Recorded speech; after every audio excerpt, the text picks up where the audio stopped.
Hello students, welcome all of you. आज बच्चों दीक्षालय institute में हम जो टॉपिक पढ़ेंगे वो हम पढ़ेंगे स्ट्रेट लाइंस।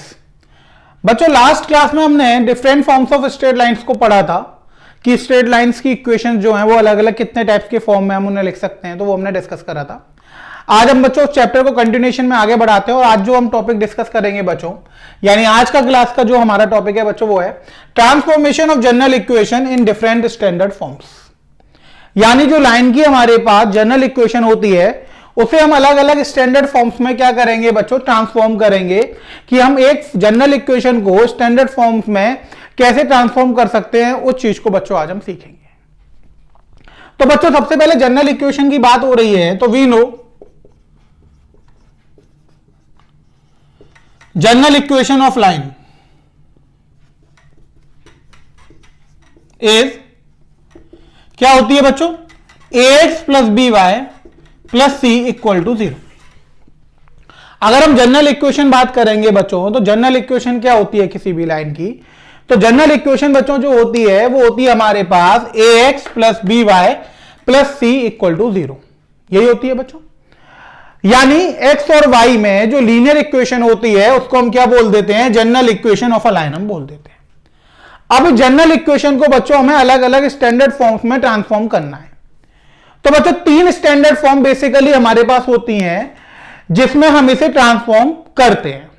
कितने टाइप की फॉर्म होती हैं बच्चों, तीन टाइप की हमारे पास स्पेशली स्टैंडर्ड फॉर्म्स होती हैं। इसमें बच्चों जो पहली फॉर्म होती है वो आपकी होती है स्लोप इंटरसेप्ट फॉर्म। कौन सी होती है, स्लोप इंटरसेप्ट फॉर्म। सेकंड होती है बच्चों इंटरसेप्ट फॉर्म और थर्ड होती है आपकी नॉर्मल फॉर्म। ये तीन जो फॉर्म्स है बच्चों वो स्टैंडर्ड फॉर्म्स में काउंट होती हैं। फर्स्ट होती है आपकी स्लोप इंटरसेप्ट फॉर्म, सेकंड होती है आपकी इंटरसेप्ट फॉर्म और थर्ड होती है नॉर्मल फॉर्म। अब जनरल इक्वेशन को बच्चों हमें तीनों स्टैंडर्ड फॉर्म में ट्रांसफॉर्म करना है।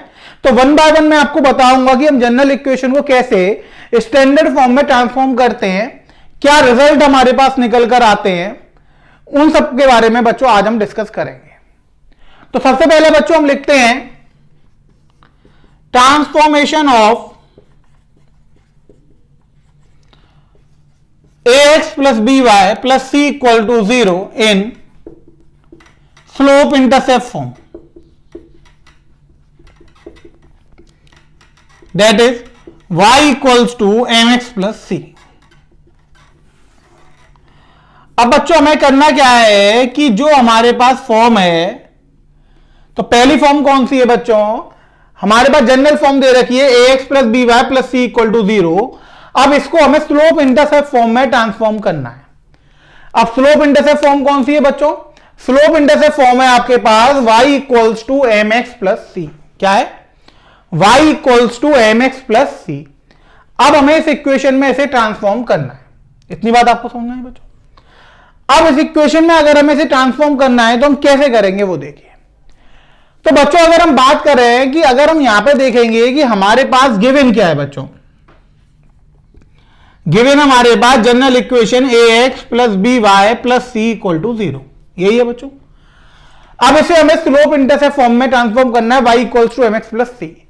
अब आप देखेंगे कि y equals to mx plus C में बच्चों सबसे पहले क्या हो रहा है कि y एक साइड है और बाकी सब एक साइड है, और y का जो कोफिशिएंट है वो किसके इक्वल है, 1 के इक्वल है। सेम बच्चों में यहां पर करना है कि हमें क्या करना है, y को एक साइड रखना है, बाकी सबको दूसरे साइड भेज देना है, और y के कोफिशिएंट को क्या बना लेना है, 1 बना लेना है। अब y को जब मैं एक साइड लूंगा तो बच्चों ये हो जाएगा B Y equals to minus A X minus C. ये ax बच्चों उस साइड चला गया तो नेगेटिव का हो गया, c उस साइड चला गया तो नेगेटिव का हो गया। अब y का कोफिशिएंट 1 करना है बच्चों, यहां पे y का कोफिशिएंट b है तो हम डिवाइड बाय क्या कर देंगे, हम डिवाइड बाय b कर देंगे। तो y इक्वल्स टू माइनस का a over B X minus का c ओवर b, यही हो जाएगा बच्चों। ऑन कंपेयर विथ, हमने किसके साथ कंपेयर कर दिया इसको, y equals to mx plus C के साथ। वही तो थी बच्चों स्लोप इंटरसेप्ट फॉर्म।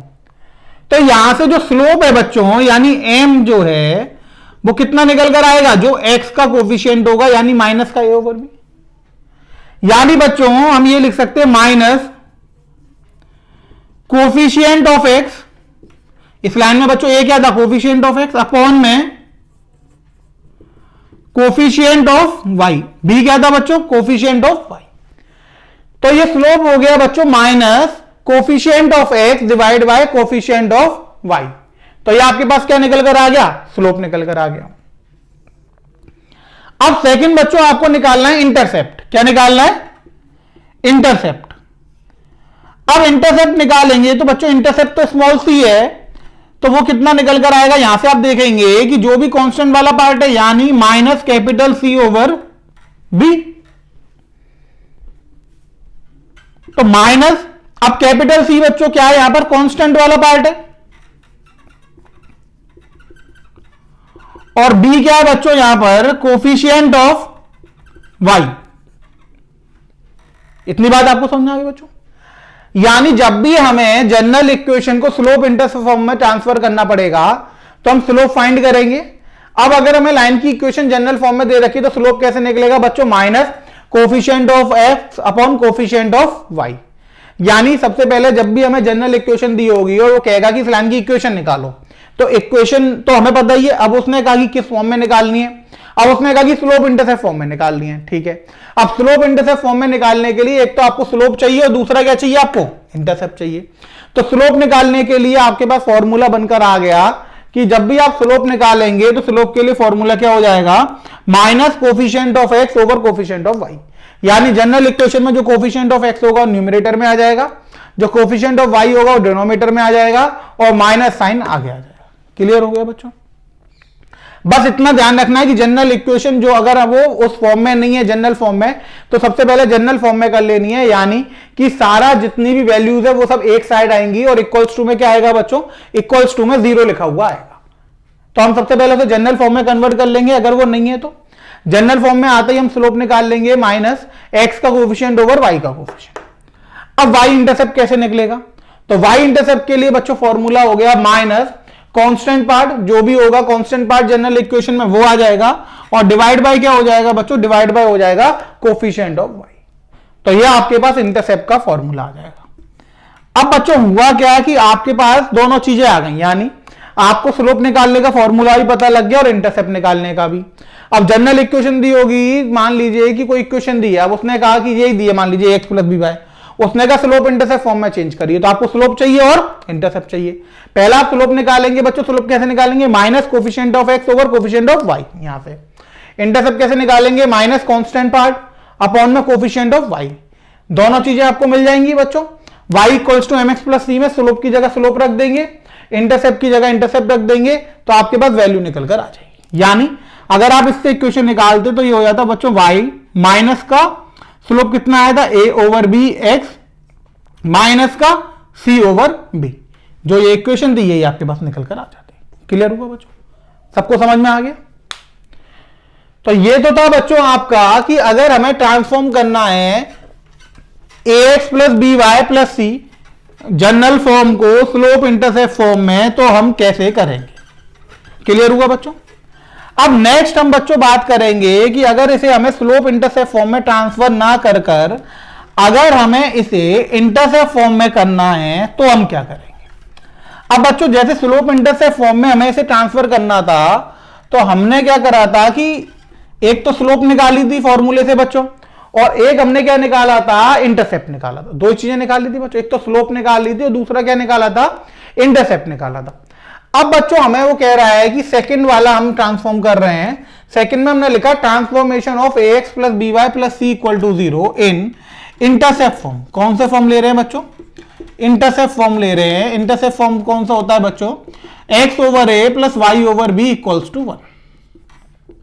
अब इंटरसेप्ट फॉर्म में पता है बच्चों x ओवर a, यानी a क्या है यहां पर, a जो है वो x एक्सिस पे लाइन जो इंटरसेप्ट कट कर रही है वो, b क्या है y एक्सिस पे लाइन जो इंटरसेप्ट कट कर रही है वो।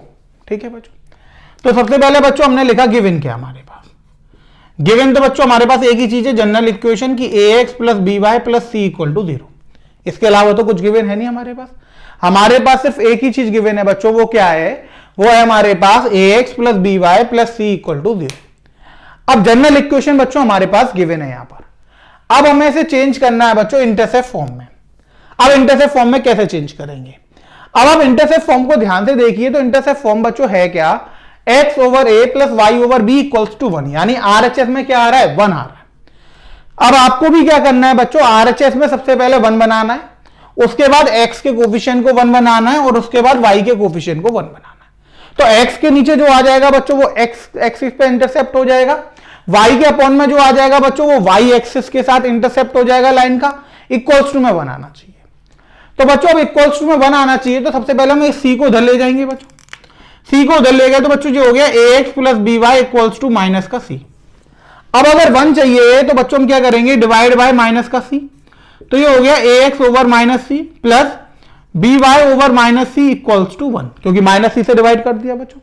अब x के कोफिशिएंट को 1 चाहिए तो a नीचे चला जाएगा तो x हो जाएगा माइनस का c over a plus y over minus का c over b equals to 1। इतनी बात समझ में आई बच्चों। अब a को हम नीचे ले गए बच्चों, क्योंकि ये डिनोमिनेटर का डिनोमिनेटर था तभी तो ऊपर आ गया था।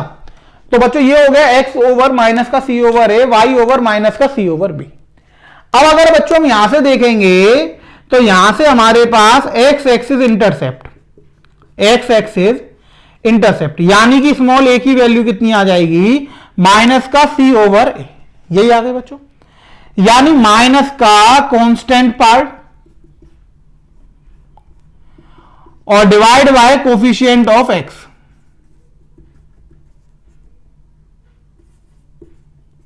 यही हो जाएगा बच्चों।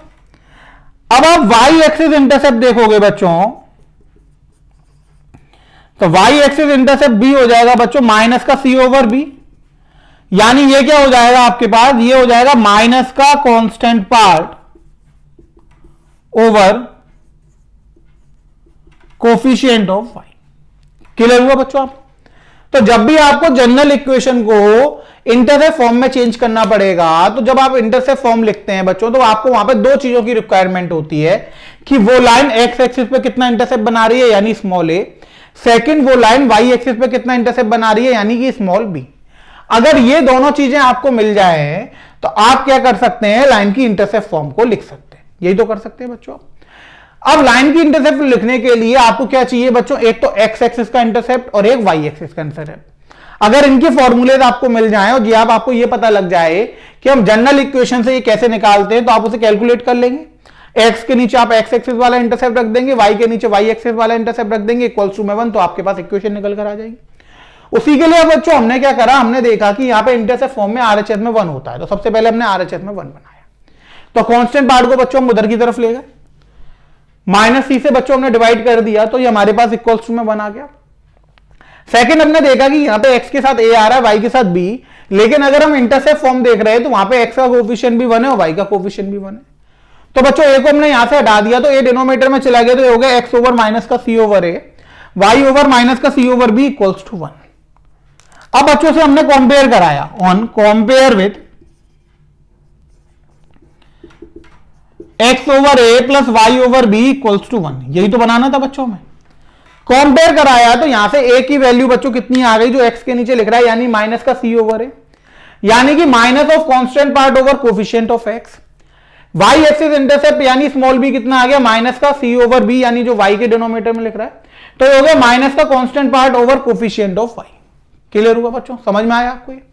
तो ये आपके पास बच्चों हो गया कि अगर हमें x एक्सिस से इंटरसेप्ट निकालना है और y एक्सिस का इंटरसेप्ट निकालना है तो आप उसे कैसे कैलकुलेट करेंगे। इतने में किसी को कोई दिक्कत तो नहीं है बच्चों, ये समझ में आ गया कि हमने ट्रांसफॉर्म कैसे करा बच्चों। तो ये आपका हो गया जनरल फॉर्म का ट्रांसफॉर्मेशन इन इंटरसेप्ट फॉर्म।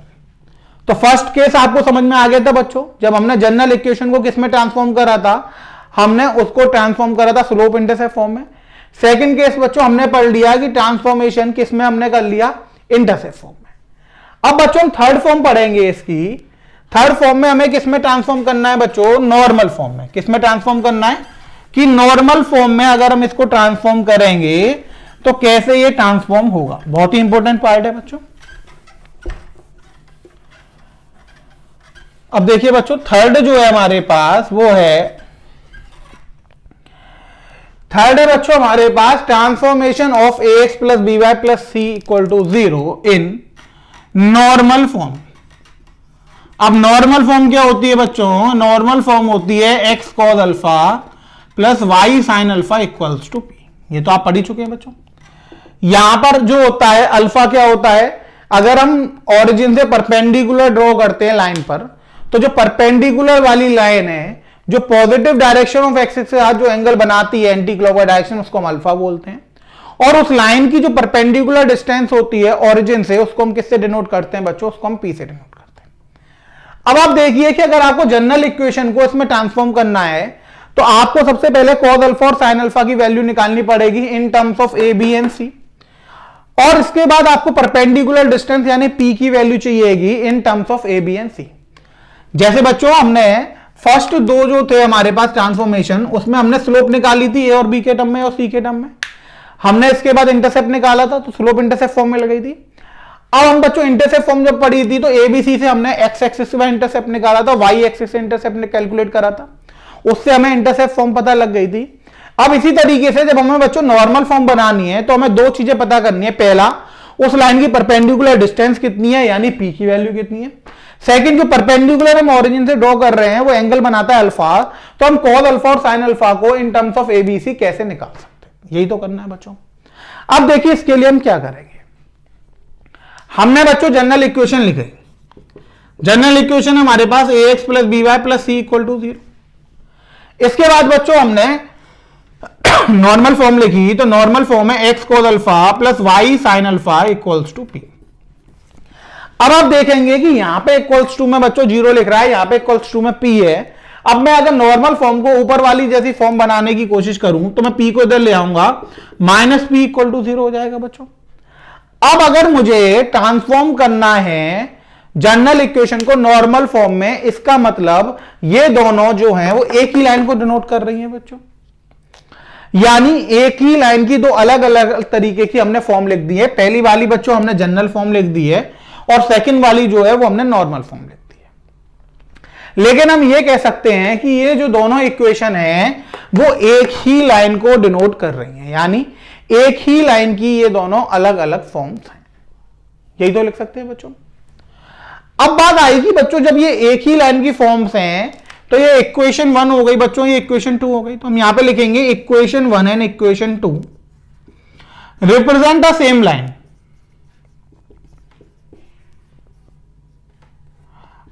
अब ये सेम लाइन को डिनोट कर रहे हैं, that is it is coincident line. ये दोनों लाइंस कैसी हो गई? कोइंसिडेंट लाइंस हो गई, यही हो गई बच्चों। अब अगर ये कोइंसिडेंट लाइंस हो गई बच्चों, इसका मतलब है कि a अपॉन कॉस अल्फा बराबर हो जाएगा b अपॉन साइन अल्फा के, और ये बराबर हो जाएगा c ओवर माइनस का p यानी माइनस का c ओवर p के।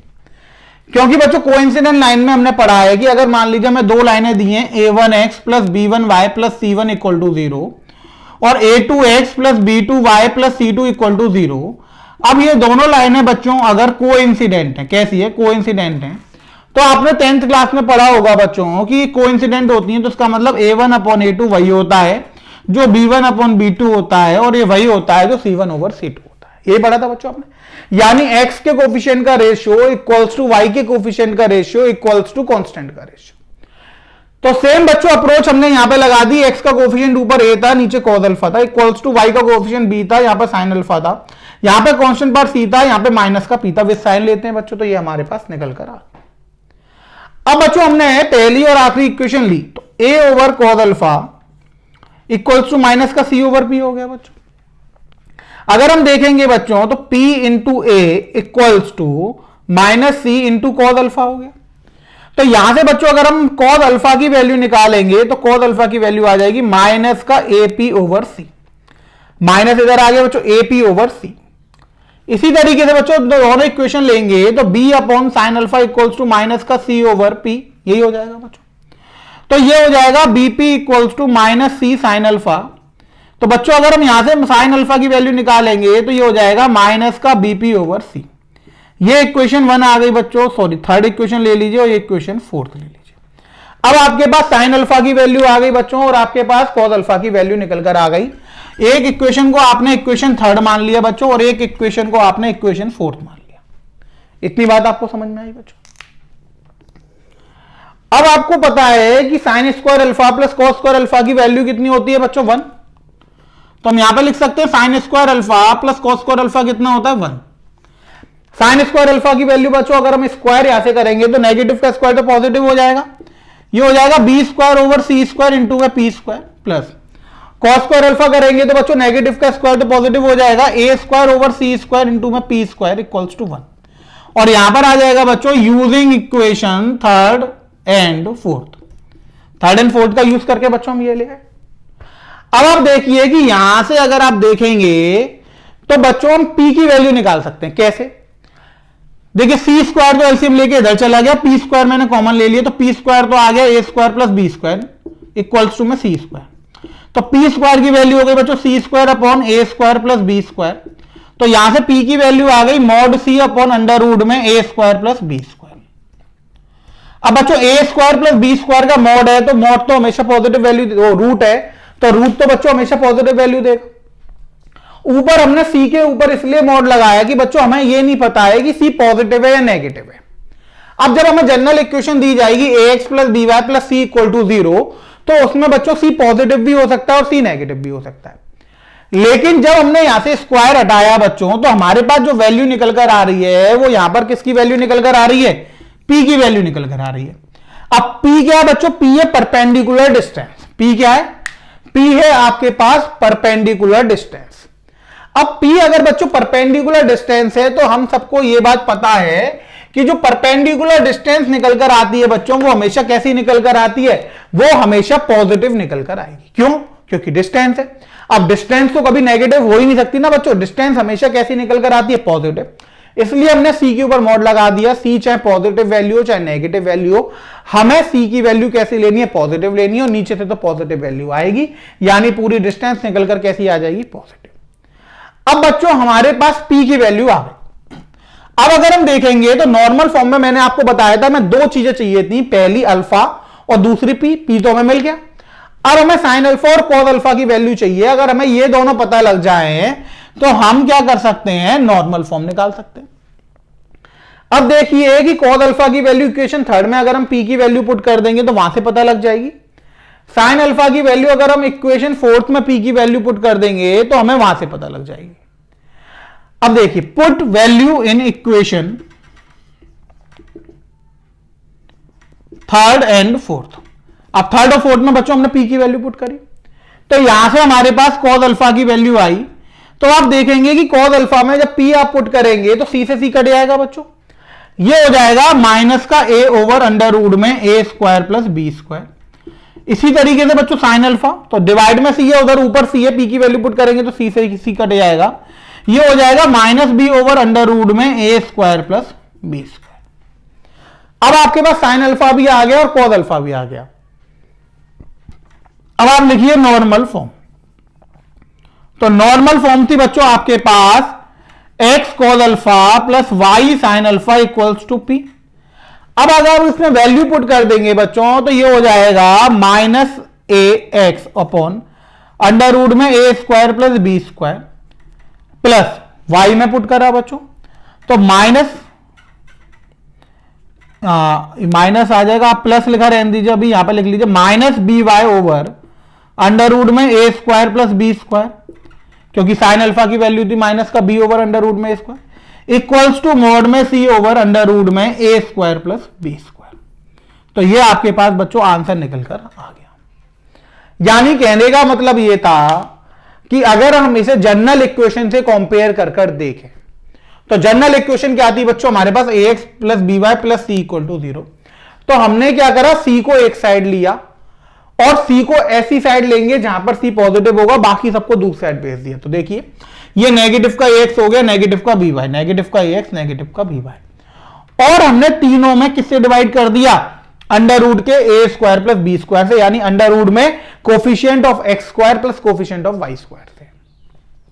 तो बच्चों अगर हम सिंपल टर्म में देखें तो एक तरीका तो ये हो गया कि हम ये पूरा प्रोसेस अप्लाई करें।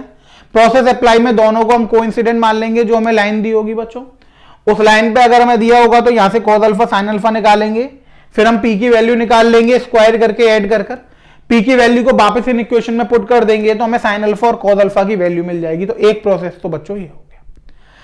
दूसरा प्रोसेस है, यानी अगर हम शॉर्टकट मेथड के हैं यानी एल्गोरिथम के हैं तो देखिए हम उसको कैसे डिनोट करेंगे। तो अब बच्चों मैं आपको एल्गोरिथम लिखवा दे रहा हूं इसकी कि अगर हमें डायरेक्ट फाइंड करना हो तो हम कैसे फाइंड करेंगे। डायरेक्ट फाइंड के लिए बच्चों देखिए हम क्या करेंगे। सबसे पहले बहुत ही इंपॉर्टेंट है बच्चों, ध्यान से देखिएगा, क्योंकि इतना लंबा प्रोसेस करेंगे तो टाइम कंज्यूमिंग जाएगा। तो algorithm,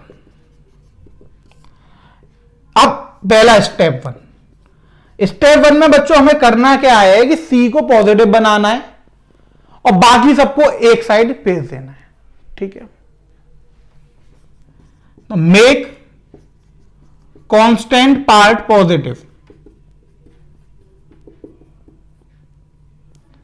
in one side and transform all other in second side। यानी सबसे पहले आपको बात जो इक्वेशन दी है उसमें आप सी को पॉजिटिव बना लें और बाकी सबको क्या करें, दूसरी साइड मूव कर दें। Make constant term part positive in one side, इसको कांस्टेंट पार्ट को पॉजिटिव, भाई पॉजिटिव है तो कोई दिक्कत ही नहीं है, नेगेटिव है तो -1 का इंटू करके आप उसे क्या बना लीजिए, पॉजिटिव बना लीजिए। मान लीजिए जैसे इक्वेशन है x plus Y minus 7 equal to 0, तो मल्टीप्लाई बाय क्या कर दीजिए, -1, तो -x minus Y plus 7 equal to 0 हो गया। इन सबको उधर भेज दीजिए, तो 7 इक्वल्स टू हो गया x प्लस वाई। तो कांस्टेंट को हमने एक टर्म में बच्चों पॉजिटिव बना लिया एक साइड में और बाकी सबको क्या करा, दूसरी साइड हमने भेज दिया। इतनी बात आपको समझ में आ गई बच्चों। ये तो हो गया आपका एल्गोरिथम का फर्स्ट पार्ट। अब बात आई एल्गोरिथम के सेकंड पार्ट की, ये मिल गया ऊपर का। अब आपको अंडर रूट में a square plus B square से डिवाइड करना है। तो स्टेप 2, स्टेप 2 क्या कहेगा बच्चों, divide both side by under root में a square plus B square. दोनों साइड आप किससे डिवाइड कर दीजिए, दोनों साइड आप अंडर रूट में a square plus B square से डिवाइड कर दीजिए। डेट इज अंडर रूट में कोफिशिएंट ऑफ x का whole square plus coefficient of y का होल स्क्वायर। इतनी बात आपको समझ में। सबसे पहले आप क्या करेंगे बच्चों, जनरल इक्वेशन में कांस्टेंट पार्ट को पॉजिटिव बनाएंगे, अगर वो नहीं है तो आप कांस्टेंट पार्ट को पॉजिटिव बना के उस साइड छोड़ दीजिए, बाकी सबको दूसरी साइड ले जाइए और अंडर रूट में आप किससे डिवाइड कर दीजिए, अंडर रूट में आप कोफिशिएंट ऑफ x के whole square plus coefficient of y के होल स्क्वायर से डिवाइड कर दीजिए। इसके बाद जो आपको इक्वेशन मिलेगी वो किसको रिप्रेजेंट करेगी, नॉर्मल फॉर्म को रिप्रेजेंट करेगी। यानी इसके बाद आपको ये इक्वेशन मिल जाएगी, क्योंकि सी को आपने पॉजिटिव बनाया, बाकियों को दूसरी साइड भेज दिया। सी पॉजिटिव था, -ax माइनस बी वाई हो गया। इसके बाद आपने क्या करा, अंडर रूट में a square plus B square से डिवाइड कर दिया।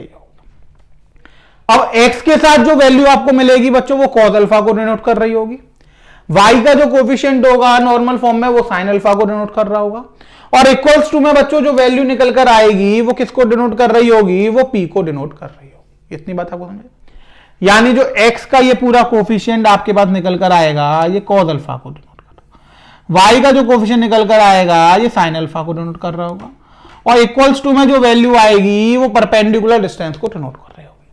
अब आपके पास नॉर्मल फॉर्म निकल कर आ जाएगी बच्चों।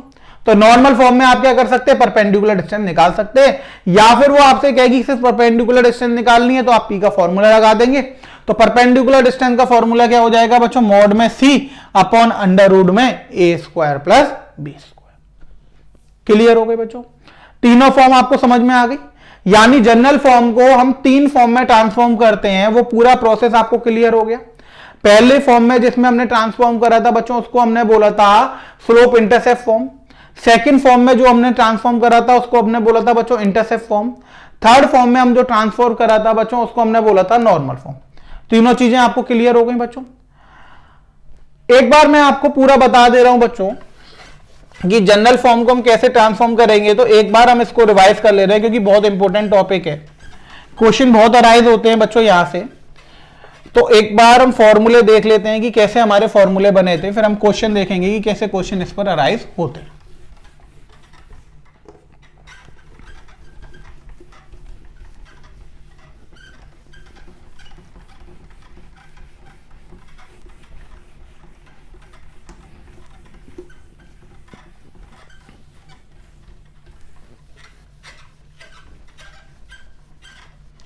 अब देखिए जनरल फॉर्म तो आपको पता ही है बच्चों, A X plus B Y plus C equal to 0।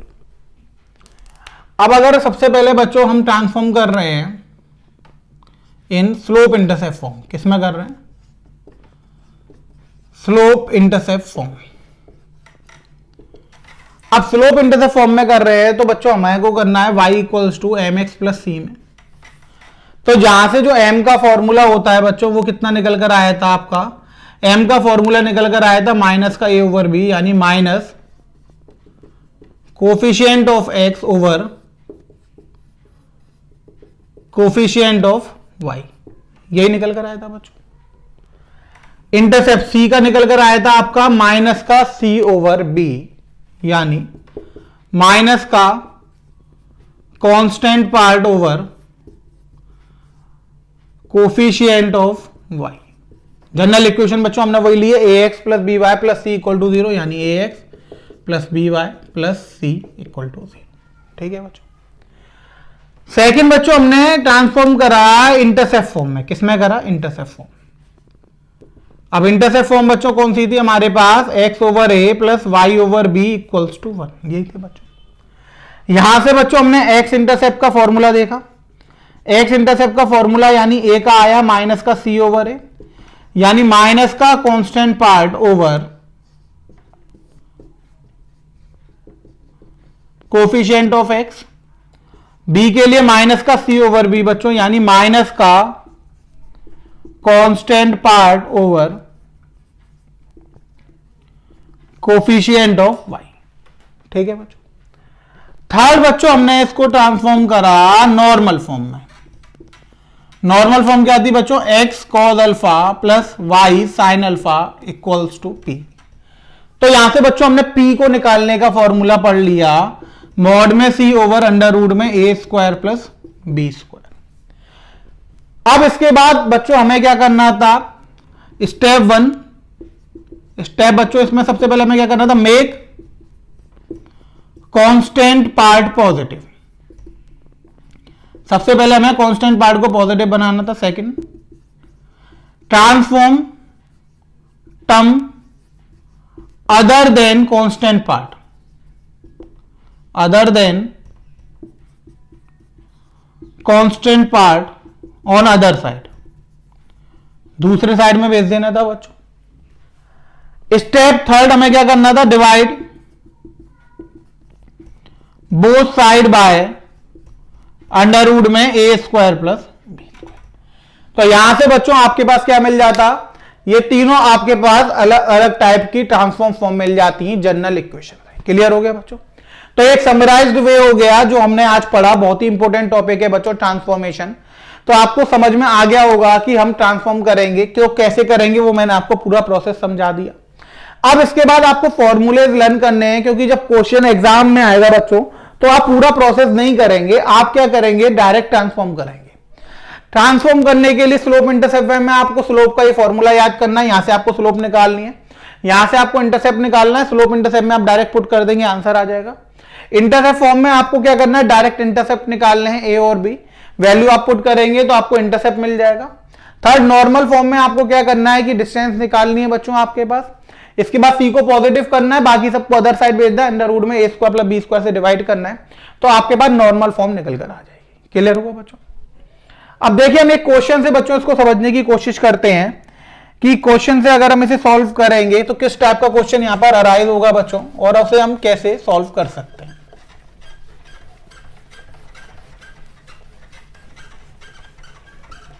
Formulas बस आपको बच्चों ध्यान रखने हैं, इसमें जो मेन है सबसे ज्यादा फॉर्मूलेज ही हैं कि स्लोप निकालने का फॉर्मूला क्या है, वाई इंटरसेप्ट निकालने का क्या है, अगर एक्स एक्सिस पे इंटरसेप्ट निकाल रहे हैं, वाई एक्सिस पे निकाल रहे हैं, ये सारे फॉर्मूलेज अगर आपको लर्न है तो आप क्या कर सकते हैं, तुरंत आंसर यहां पर निकाल सकते हैं। अब देखिए क्वेश्चन बच्चों हम एक लेते हैं। तो क्वेश्चन बच्चों मैंने लिया, transform the equation of the line 3x minus 4y plus 10 equal to 0 into, पहला part, slope intercept form and find slope and Y intercept. Second part intercept form and find x-axis and y-axis intercept. Third, normal form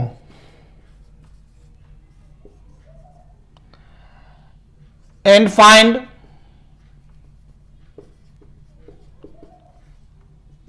perpendicular distance of a line from the origin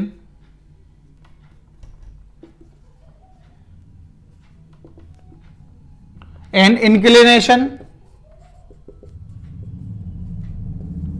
of perpendicular segment। ये सारी चीजें आपको निकालनी, यानी एक form दे रखी है, तीनों फॉर्म में आपको ट्रांसफॉर्म करना है। जब आप स्लोप इंटरसेप्ट फॉर्म में ट्रांसफॉर्म करेंगे तो आपको स्लोप और इंटरसेप्ट निकालकर बताना है। जब आप इंटरसेप्ट फॉर्म में ट्रांसफॉर्म करेंगे तो एक्स एक्सिस पे इंटरसेप्ट और वाई एक्सिस पे इंटरसेप्ट आपको बताना है। जब आप नॉर्मल फॉर्म में ट्रांसफॉर्म करेंगे तो आपको ये बताना है कि उस लाइन की परपेंडिकुलर डिस्टेंस कितनी थी। सेकंड, आपको ये बताना है कि जो परपेंडिकुलर सेगमेंट था वो क्या एंगल बना रहा था positive direction of x axis के साथ। इतनी बातें आपको समझ में आ गई। तो बच्चों हम सॉल्व करते हैं इसे वन बाय वन। सबसे पहले बच्चों हमने लिया equation of line. Equation of line आपकी दे रखी है 3x minus 4y plus 10 equal to 0, ये दे रखी है बच्चों। अब पहला पार्ट में बच्चों करता हूं स्लोप इंटरसेप्ट फॉर्म। किसमें करता हूं? Slope intercept form. अब स्लोप इंटरसेप्ट फॉर्म में सबसे पहले बच्चों हमें m कैलकुलेट करना पड़ेगा। m क्या था? Minus coefficient of x over coefficient of y, यही था बच्चों। माइनस का a ओवर b तो था, तो माइनस, अब कोफिशिएंट ऑफ x, x का कोफिशिएंट कितना है बच्चों? 3 अपॉन में coefficient of y, with sign लेंगे तो बच्चों कोफिशिएंट ऑफ y कितना है? माइनस का 4, तो ये कितना आ गया? 3/4। यानी आपके पास बच्चे स्लोप इंटरसेप्ट फॉर्म में जो हमारे पास लाइन दे रखी थी 3x minus 4y plus 10 equal to 0, अगर उसमें आपको स्लोप फाइंड करने के लिए आ गई तो स्लोप आपने निकाल ली minus coefficient of x over coefficient of y। Minus sign लगाया, कोफिशिएंट ऑफ x 3 आ गया, कोफिशिएंट ऑफ y कितना आ गया बच्चों? वे साइन ले लिया तो -4 आ गया, तो वैल्यू कितनी आ गई स्लोप की? 3/4। अब आपको कोई लाइन दे दी जाए, अगर आपको उसकी स्लोप निकालनी है तो आप ऐसे निकाल सकते हैं, माइनस साइन लगाइए, x का कोफिशिएंट अपॉन y का कोफिशिएंट। अब आपने c निकाला बच्चों, इंटरसेप्ट निकाला आपने।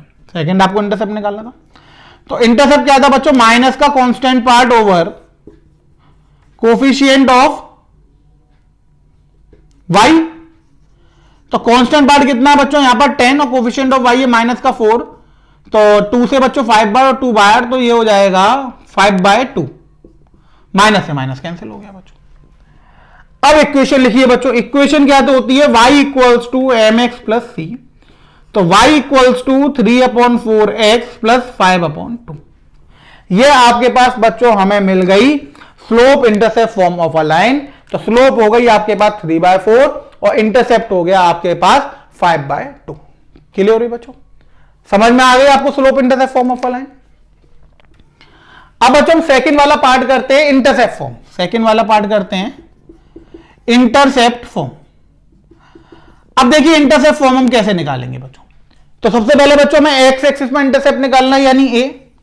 उसका फॉर्मूला क्या था बच्चों? माइनस का c ओवर a, यानी माइनस का constant part upon coefficient of x। अब माइनस का कांस्टेंट पार्ट कितना हो गया बच्चों? 10, और कोफिशिएंट ऑफ x कितना हो गया बच्चों? ये हो गया आपके पास 3। इसी तरह b का फॉर्मूला क्या था? माइनस का c ओवर b, माइनस का कांस्टेंट पार्ट कितना हो गया? 10 over coefficient of b, coefficient of b है माइनस का 4, माइनस से माइनस कैंसिल हो गया 5/2। तो बच्चों a की वैल्यू आ गई माइनस का 10/3 और b की वैल्यू आ गई आपके पास 5/2। यानी कोफिशिएंट ऑफ x कितना निकल कर आएगा? वो निकल कर आएगा माइनस का 10/3, और कोफिशिएंट ऑफ y कितना निकल कर आएगा बच्चों? वो निकल कर आएगा 5/2। अब आपको इक्वेशन निकालनी है बच्चों। तो इक्वेशन ऑफ लाइन बच्चों क्या आती है इंटरसेप्ट फॉर्म में? x over a plus y over b equals to 1। Intercept put कर देंगे तो बच्चों x ओवर माइनस का 10 over 3 plus y over 5 over 2 equals to 1। Clear हुआ बच्चों? तो पहले पार्ट में आपको देखिए क्या निकालना था? स्लोप इंटरसेप्ट फॉर्म ये निकाल ली। वो आपसे पूछ रहा था कि slope of y intercept find करिए, तो स्लोप m हो गया बच्चों 3/4, y इंटरसेप्ट c हो गया 5/2। सेकंड इक्वेशन में आपको इंटरसेप्ट फॉर्म निकाल ली थी, वो आ गई बच्चों, x अपॉन माइनस का 10/3 plus Y over 5/2 equals to 1। अब वो कह रहा था कि x एक्सिस पे इंटरसेप्ट निकालिए, तो बच्चों वो आ गया माइनस का 10/3, y एक्सिस पे इंटरसेप्ट निकालिए तो वो आ गया 5/2। दो ट्रांसफॉर्मेशन हमारे हो गए बच्चों, क्लियर हो गया। अब हमें इसे किसमें करना है बच्चों, अब हमें इसे नॉर्मल फॉर्म में ट्रांसफॉर्म करना है। तो मैं ये दोनों फॉर्म बच्चों रफ कर दे रहा हूं, इनका तो कोई काम है नहीं, ये तो पूरा हो गया बच्चों फर्स्ट और सेकंड पार्ट। अब थर्ड पार्ट में बच्चों हमें इसमें क्या करना है कि नॉर्मल फॉर्म में ट्रांसफॉर्म करना है। तो अब देखिए कि नॉर्मल फॉर्म में ये कैसे ट्रांसफॉर्म होगा। अब नॉर्मल फॉर्म में बच्चों जब हम इसे ट्रांसफॉर्म करेंगे तो हम लिखेंगे थर्ड नॉर्मल फॉर्म। अब देखिए नॉर्मल फॉर्म के लिए सबसे पहला स्टेप था कि हमारे पास इक्वेशन हमने लिखी 3x minus 4y plus 10 equal to 0। अब सबसे पहले कांस्टेंट पार्ट को पॉजिटिव बनाना था, तो हमने देखा कि बच्चों यहां पर 10 ऑलरेडी पॉजिटिव है, यानी 10 को एक साइड रखिए, बाकी सबको दूसरी साइड भेज दीजिए। तो 10 इक्वल्स टू माइनस का 3x प्लस 4y हो जाएगा। x उधर जाके बच्चों नेगेटिव का हो जाएगा और y उधर जाके किसका हो जाएगा, पॉजिटिव का। यानी हम ये लिख सकते हैं माइनस का 3x plus 4y equals to 10। ये हो गया बच्चों। अब हम क्या करेंगे, डिवाइड बाय अंडर रूट में माइनस 3 का स्क्वायर प्लस 4 का स्क्वायर। अब बच्चों अगर हम अंडर रूट में a square plus b square निकालेंगे तो यानी अंडर रूट में minus coefficient of x square plus coefficient of y square. तो ये हो गया अंडर रूट में a क्या हो गया, x के कोफिशिएंट बच्चों 3 का स्क्वायर और b क्या हो गया माइनस 4 का स्क्वायर, यानी अंडर रूट में 9 प्लस 16 यानी अंडर रूट में 25। तो ये कितना निकल कर आ गया 5। तो हम यहां पे क्या लिख देंगे बच्चों, डिवाइड बाय 5 बोथ साइड। अब दोनों साइड हम 5 से डिवाइड करेंगे तो माइनस का 3/5x plus 4/5y equals to 10/5। तो हो गया बच्चों माइनस का 3/5x plus 4/5y equals to 2। यही निकल कर आ गया बच्चों। अब आप देखोगे तो बच्चों हमें ये सबसे पहले तो नॉर्मल फॉर्म निकालना था, अब वो निकालना था परपेंडिकुलर डिस्टेंस। तो p की वैल्यू कितनी आ गई बच्चों 2, क्योंकि इक्वेशन क्या होती है हमारे पास, इक्वेशन होती है बच्चों x cos alpha plus y sin alpha equals to p। तो इक्वल्स टू में जो आता है वो p की वैल्यू होती है बच्चों। तो p की वैल्यू कितनी निकल कर आ गई 2। अब इंक्लिनेशन देखना था बच्चों, तो cos अल्फा x का जो कोफिशिएंट होता है बच्चों वो cos अल्फा होता है, यानी माइनस का 3/5 और sin अल्फा कितना हो जाएगा बच्चों, sin अल्फा हो जाएगा 4/5। अब आप देखेंगे कि sin अल्फा पॉजिटिव है बच्चों, cos अल्फा नेगेटिव है। अब ऐसा कहां का होता है कि साइन पॉजिटिव हो कॉज नेगेटिव हो, फर्स्ट में तो सारे पॉजिटिव होते हैं, सेकंड में sine positive cos negative, third में आप देखोगे तो बच्चों दोनों नेगेटिव होते हैं, फोर्थ में कॉज पॉजिटिव। यानी अल्फा जो है वो कौन से क्वाड्रेंट में लाई कर रहा है, सेकंड क्वाड्रेंट में लाई कर रहा है। अल्फा कौन से क्वाड्रेंट में लाई कर रहा है, सेकंड क्वाड्रेंट में लाई कर रहा है। तो बच्चों यानी जो एंगल है वो किससे बड़ा है, 90 से बड़ा है। तो अल्फा की वैल्यू हो जाएगी बच्चों आपके पास कॉज इनवर्स माइनस का 3/5 और alpha lies in second quadrant. तो ये आपके पास अल्फा निकल कर आ गया कि अल्फा हमने यहां से पता लगा लिया, क्योंकि साइन पॉजिटिव का आ रहा है और कॉज नेगेटिव का आ रहा है, इसका मतलब अल्फा सेकंड क्वाड्रेंट में लाई कर रहा है। और अल्फा की वैल्यू कितनी है, कॉज इनवर्स माइनस का 3/5। इसको सॉल्व करके जो भी कॉज की वैल्यू आएगी वो आपके पास, हाँ कॉज इनवर्स बच्चों लगा देंगे माइनस 3/5 पे, जो भी एंगल निकल कर आएगा वो अल्फा निकल कर आ जाएगा। क्लियर हो गया बच्चों, समझ में आ गया। नॉर्मल फॉर्म में आपको क्या करना है, सबसे पहले कांस्टेंट पार्ट को पॉजिटिव करना है, बाकी सबको एक साइड में भेज देना है, वहां से कॉज अल्फा साइन अल्फा और पी की वैल्यू आपके पास निकल कर आ जाएगी। तो बच्चों समझ में आया आपको ये क्वेश्चन कि कैसे हमारे पास ट्रांसफॉर्मेशन में क्वेश्चन अराइज होता है, यानी एक इक्वेशन हमें दे दी जाएगी, उससे वो हमसे कुछ भी कैलकुलेट करवा सकता है। तो अब बच्चों हमें यह पता लग गया कि अगर हमें जनरल फॉर्म दिया लाइन की तो उससे हम लाइन की स्लोप निकाल सकते हैं, एक्स एक्सिस पे इंटरसेप्ट निकाल सकते हैं, वाई एक्सिस पे इंटरसेप्ट निकाल सकते हैं, उस लाइन की परपेंडिकुलर डिस्टेंस निकाल सकते हैं हम ओरिजिन से, और इसके साथ साथ बच्चों हम क्या निकाल सकते हैं, इसके साथ साथ हम ये निकाल सकते हैं कि जो परपेंडिकुलर है वो क्या एंगल बना रहा होगा एक्स एक्सिस के साथ। तो ये सारी चीजें बच्चों हम एक जनरल फॉर्म ऑफ लाइन से कैलकुलेट करके बता सकते हैं। क्लियर हुआ बच्चों। चलिए एक और क्वेश्चन देखते हैं बच्चों हम इससे related. Reduce the 3x minus 4y plus 4 equal to 0 and 4x minus 3y plus 12 equal to 0। दो लाइनें बच्चों हमें दे रखी हैं। Reduce the this and this line to normal form. उसने कहा है कि इन दोनों लाइनों को आप नॉर्मल फॉर्म में रिड्यूस करिए and find which line is nearer to the origin. Question समझ में आया बच्चों? अब देखिए थोड़ा सा मॉडिफिकेशन कर दिया गया इस क्वेश्चन में। वो ये कह रहा है कि रिड्यूस करिए, रिड्यूस द लाइन। हमें दो लाइन इक्वेशन दी है, 3x minus 4y plus 4 equal to 0 और 4x minus 3y plus 12 equal to 0 normal form में। इसके बाद हमें यह बताना है कि इन दोनों लाइनों में से जो नियर है ओरिजिन के वो कैसी है। यानी बच्चों अगर हम मान लें कि दो लाइन है, ये L1 मान ली बच्चों हमने, दूसरी मान लो कि ये L2 है। अब ये दोनों लाइन है बच्चों, पहले वाले की परपेंडिकुलर डिस्टेंस P है और दूसरे वाले की P डैश है। तो बच्चों ऑब्वियस सी बात है कि P किससे छोटा है, यहां पर P डैश से छोटा है। तो जिसका परपेंडिकुलर डिस्टेंस कम आएगा वो ओरिजिन के नियरर होगी, यही तो होगी बच्चों। तो सबसे पहले तो हमें बच्चों नॉर्मल फॉर्म में रिड्यूस करना है। तो देखिए अब बच्चों हमने लिखा नॉर्मल फॉर्म ऑफ, पहली लाइन ले ली हमने 3x minus 4y plus 4 equal to 0। Normal form में दिखाना है तो बच्चों 4 को एक साइड, बाकी सबको दूसरी साइड। तो ये उधर चला जाएगा बच्चों, ये हो जाएगा 4 equals to minus 3x plus 4y। तो ये हो गया माइनस का 3x plus 4y equals to 4। अब अंडर रूट में हम माइनस 3 के स्क्वायर प्लस 4 स्क्वायर से डिवाइड कर देंगे। तो डिवाइड बाय अंडर रूट में माइनस 3 का स्क्वायर प्लस 4 का square, minus 3 over under root में माइनस 3 का स्क्वायर यानी 4 का square plus 4 over under root minus 3 का स्क्वायर प्लस 4 का स्क्वायर, ये x आ गया, y equals to 4 over under root में माइनस 3 का स्क्वायर प्लस 4 का स्क्वायर। अब आप स्क्वायर देखेंगे तो 9 प्लस 16 25 5 आ जाएगा बच्चों। तो हो जाएगा माइनस का 3/5x तो 4/5y इक्वल्स टू 4/5। यानी आप इस लाइन में बच्चों ये देखेंगे तो ये इसकी नॉर्मल फॉर्म हो गई और परपेंडिकुलर डिस्टेंस जो है P, distance of line from origin, distance of line from origin,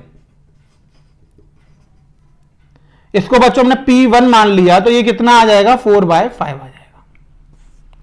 ये आपके पास इक्वेशन 1 निकल कर आ गई। क्लियर हुआ बच्चों? अब सेकेंड लाइन को बच्चों नॉर्मल फॉर्म में ट्रांसफॉर्म करेंगे। जब सेकेंड लाइन को हम नॉर्मल फॉर्म में ट्रांसफॉर्म करेंगे तो देखिए हमने सेकेंड लाइन की इक्वेशन लिखी, तो हम यहां पे लिखेंगे बच्चों normal form of 4x minus 3y plus 12 equal to 0। अब 12 तो बच्चों एक साइड है, बाकियों को दूसरी साइड भेज देंगे। तो ये हो गया बच्चों 12 इक्वल्स टू माइनस का 4x प्लस 3y यानी minus 4x plus 3y equals to 12। अब बच्चों हम यहां पे करेंगे डिवाइड बाय अंडर रूट में माइनस 4 का स्क्वायर प्लस 3 का स्क्वायर यानी अंडर रूट का 25। तो ये 5 आ जाएगा, 16 प्लस 9 25 हो गया। अब 5 से डिवाइड कर देंगे तो ये हो जाएगा minus 4/5x plus 3/5y equals to 12/5। तो ये बच्चों नॉर्मल फॉर्म हो गई। अब नॉर्मल फॉर्म हो गई तो बच्चों हमारे पास ये जो वैल्यू है 12/5 ये परपेंडिकुलर डिस्टेंस आ गई। तो हमने बच्चों यहां पे लिखा distance of line from origin, perpendicular distance की बात चल रही है बच्चों। P2 की वैल्यू कितनी हो गई आपके पास 12/5। ये इक्वेशन 2 हो गई बच्चों। अब हम यहां पे देखेंगे कि from equation first and second P1 less than P2। P1 की वैल्यू किससे छोटी है P2 से, क्योंकि P1 है 4/5 यानी 0.8 और ये 12/5 यानी कि 2.4। तो ऑब्वियस सी बात है 2.4 0.8 से बड़ा होता है। तो P1 किससे छोटा आ गया P2 से छोटा आ गया, यानी परपेंडिकुलर डिस्टेंस लाइन 1 की कम है किससे, परपेंडिकुलर डिस्टेंस लाइन 2 से। अब परपेंडिकुलर डिस्टेंस कम है तो परपेंडिकुलर डिस्टेंस क्या होती है, शॉर्टेस्ट डिस्टेंस। तो इस लाइन की शॉर्टेस्ट डिस्टेंस कम है, उसकी ज्यादा, इसका मतलब ये पास में और वो दूर है। So line 3x minus 4y plus 4 equal to 0 is nearer to the origin. तो यहां से हमें ये पता लग गया कि 3x minus 4y plus 4 equal to 0 जो लाइन है वो ओरिजिन के क्या है बच्चों, वो ओरिजिन के नियरर है। इतनी बात आपको समझ में आ गई बच्चों? क्लियर हो गया कॉन्सेप्ट? समझ में आ गया कि नॉर्मल फॉर्म हम कैसे निकालते हैं। यानी आज बच्चों आपने एक बहुत ही इंपॉर्टेंट टॉपिक कवर करा है, transformation of general equation different standard form. कि हमारे पास जनरल इक्वेशन है तो अलग अलग स्टैंडर्ड फॉर्म में हम उसे कैसे ट्रांसफॉर्म करेंगे वो पूरा आपने देखा। अगर लाइन आपने दे रखी है तो ट्रांसफॉर्म कैसे करेंगे, कोई भी लाइन आपको दी गई है, अब उससे बारे में वो पूछे कि एक्स एक्सिस इंटरसेप्ट निकालिए, वाई एक्सिस इंटरसेप्ट निकालिए, स्लोप निकालिए, वो सब चीजें आप फाइंड करके बता सकते हैं। एंगल परपेंडिकुलर क्या बनाएगा, परपेंडिकुलर डिस्टेंस, वो सारी चीजें आप बता सकते हैं। इसके साथ आपने ये सीख लिया कि दो लाइनें दे रखी हैं तो हम ये कैसे कैलकुलेट करेंगे कौन सी ओरिजिन के ज्यादा पास है दूर है। तो ये बहुत ही इंपॉर्टेंट टॉपिक था जो बच्चों आज आपने कवर करा है। जितने भी फॉर्मूले मैंने आपको बताया आप उन्हें अच्छे से लर्न कर लीजिएगा, बहुत ही ज्यादा इंपॉर्टेंट है टॉपिक। आज बच्चों ये यहाँ पे खत्म होता है, तो आज की क्लास हम यही रोकते हैं। Thank you students.